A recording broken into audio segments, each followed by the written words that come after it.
নমস্কার, আজীবন কেয়ার সেন্টারের পক্ষ থেকে আমি ডায়েটিশিয়ান শ্রেয়শ্রী চলে এসেছি নতুন একটি ভিডিও নিয়ে।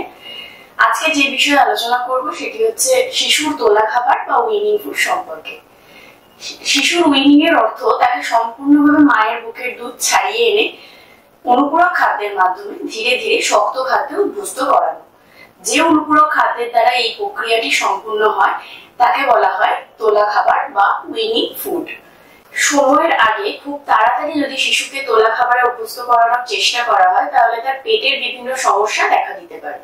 আবার খুব দেরি করে ফেললেও সেক্ষেত্রে শিশুর পুষ্টির অভাব থাকার একটা সম্ভাবনা থাকে। তাই নির্দিষ্ট সময় তোলা খাবারে অভ্যস্ত করানোটা খুবই গুরুত্বপূর্ণ। শিশু তার প্রথম 6 মাস বয়স পর্যন্ত তার মাতৃদুগ্ধের উপর নির্ভরশীল থাকলেও 3-4 মাস বয়স থেকেই তার তোলা খাবারের প্রয়োজন হয়ে পড়ে।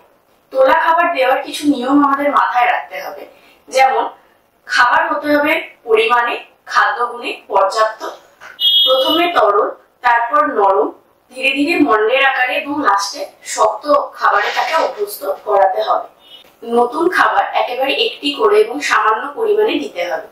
জোর করে শিশুকে কোনো কিছু খাওয়ানোর চেষ্টা করা উচিত নয়, তাতে সমস্যা বাড়তে পারে। কিছু তোলা খাবারের উদাহরণস্বরূপ বলা যায় 3 থেকে 4 মাস বা 6 মাস বয়সে চটকানো পাকা কলা, সবেদা, ডিমের কুসুম, ভাত নরম করে তার সাথে ডাল দিয়ে শিশুকে দেওয়া যেতে পারে। এবং 9 থেকে 10 মাস বয়সে ধীরে ধীরে তাকে খিচুড়ি, কলা, আপেল, নাশপাতি, নরম সুসিদ্ধ মাছ ও মাংস, ভাত, ডাল, সবজি সব রকম খাবারই তাকে ধীরে ধীরে অভ্যস্ত করাতে হবে।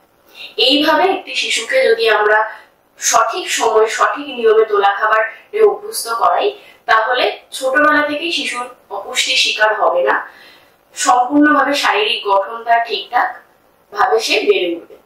নমস্কার, আজকে এই পর্যন্তই। দেখা হবে পরবর্তী কোনো ভিডিওতে।